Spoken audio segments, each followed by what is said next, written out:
بات کر کے جو ہے میں ادھر نکلا ہوں ادھر سے، یہاں 3 نوجوان بیٹھے تھے 20-20 سال کے، اس دروازے سے نکلے اور گاڑی نے ہٹ کیا، تینوں انتقال کر گئے۔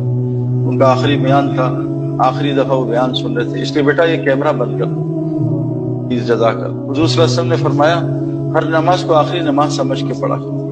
ہمارے جتنے گریٹ کرکٹرز ہیں، جیسے بریڈ مین تھا جس کی 99.99 کی ایوریج تھی، اس کا یہ تھیوری تھی کہ میں ہر میچ کو آخری میچ اور پہلا میچ سمجھ کے کھیلتا ہوں، ہر بیان کو پہلا سا بیان کہ جی میں پہلی دفعہ سن رہا ہوں۔ کیونکہ جب بھی آدمی پریکٹس کرتا ہے کرکٹ کی، اس کی گیم امپروو ہوتی ہے۔ جب بھی آدمی کھانا کھاتا ہے اس کا ویٹ بڑھتا ہے نا، حالانکہ کل بھی روٹی کھائی تھی آج پھر روٹی۔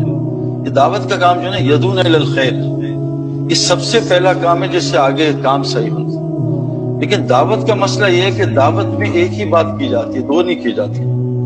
پانی ایک ہی برسایا جاتا ہے، پانی زمین کو کوئی نئی چیز نہیں، آج زیتون ڈال دو کل مینگو کا جوس ڈال دو، ایسا نہیں ہے۔ ایک ہی پانی سے آم بھی نکلے گا، ایک ہی پانی سے کریلا بھی نکلے گا، اور ایک ہی پانی۔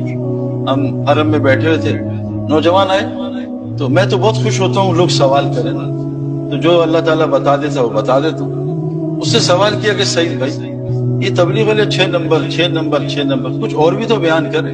میں کہا پہلی بات تو یہ اللہ قرآن میں کہتے ہیں جو پہلا نمبر ہے نا اللہ کی تعریف، سارے سمندر کی سیاہی بنا لو اور سارے درختوں کا قلم بنا لو، اور آدم علیہ السلام سے لے کر اس سے پہلے جنات بھی لے لو، سب کو ملا لو، پہلا نمبر ہی ختم نہیں ہوگا، تم نے 6 نمبر ختم کر دی۔ دوسری چیز میں نے اس سے کہا کہ تمہیں قاری کون سا اچھا لگتا ہے؟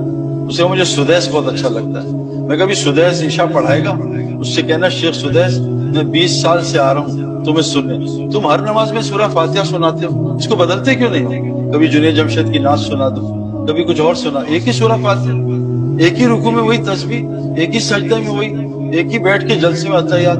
میرے دوستو دعوت کی مثال بارش کی طرح ہوتی ہے، لیکن دعوت سننے والے لوگ بہت تھوڑے ہوتے ہیں۔ کہ دعوت ایسا عجیب کام ہے، یا تو یہ بڑی ہدایت دیتا ہے یا گمراہ کر دیتا ہے۔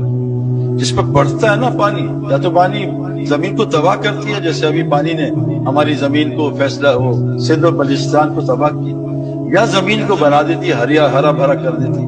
تو دعوت سننا، میں کبھی کبھار درس قرآن بیٹھتا ہوں، مجھے بہت مزہ آتا ہے، نئی چیز سنتا ہوں۔ ایک ہی بات سننا بہت مشکل کام، اس لیے اللہ تعالیٰ فرماتے ہیں کہ فبشر عباد، بشارت دے دے میرے ان بندوں، یہ میرے بندے ہیں۔ اللہ نے بندہ جو ہے نا، بندگی سے اونچا درجہ کسی چیز کا نہیں، بندگی۔ اور عبد کس کو کہتے ہیں؟ عبد اردو میں کہتے ہیں جو انسانوں کے پیروں کے نیچے مٹی آتی ہے، اس کو عبد کہتے ہیں۔ کہ انسان کے لیے جو ہائیسٹ درجہ وہ عبدیت کا ہے، لیکن وہ عبدیت کیسے ملے گی؟ جب لوگوں کے پیروں کے نیچے مٹی آئے گی تب اس کو عبدیت کا درجہ ملے گا۔ ہم تو چاہتے ہیں نا کوئی ہمیں بڑا بنا دے، کوئی ہمیں جو ہے پیسہ آ جائے تو ہم اوپر ہو جائیں گے۔ اللہ کے نزدیک سارا الٹا ہے۔ ہم سمجھتے ہیں سود سے مال بڑھتا ہے، اللہ کہتے ہیں گھٹتا ہے۔ ہم سمجھتے ہیں صدقے سے مال گھٹتا ہے، اللہ کہہ رہے بڑھتا ہے۔ اللہ کہہ رہے اگر تم سب سے اونچا جانا چاہتے ہو تو تم عبد بن جاؤ، لوگوں کے پیر کی جو مٹی آتی ویسے بن جاؤ، اس کو عبدیت کہتے ہیں۔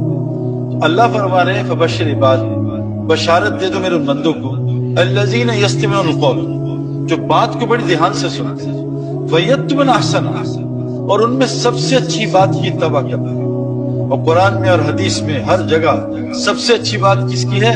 وَمَنْ أَحْسَنُ قَوْلًا مِّمَّنْ دَعَا إِلَى اللَّهِ، دعوت سے اچھی بات کوئی ہوئی نہیں۔ دعوت کو سننے والے بہت تھوڑے لوگ ہیں۔ میں نے جتنے بزرگوں کے ساتھ کچھ وقت گزارا ہے، 8-10 مجھے یاد ہے جو انتقال کر چکے ہیں، میں نے ان کو ہر وقت سنتے ہی دیکھا ہے۔ اور اللہ نے 2 کان اسی لیے دیے ہیں زیادہ سنا کرو، ایک منہ دیا کم بولا کرو۔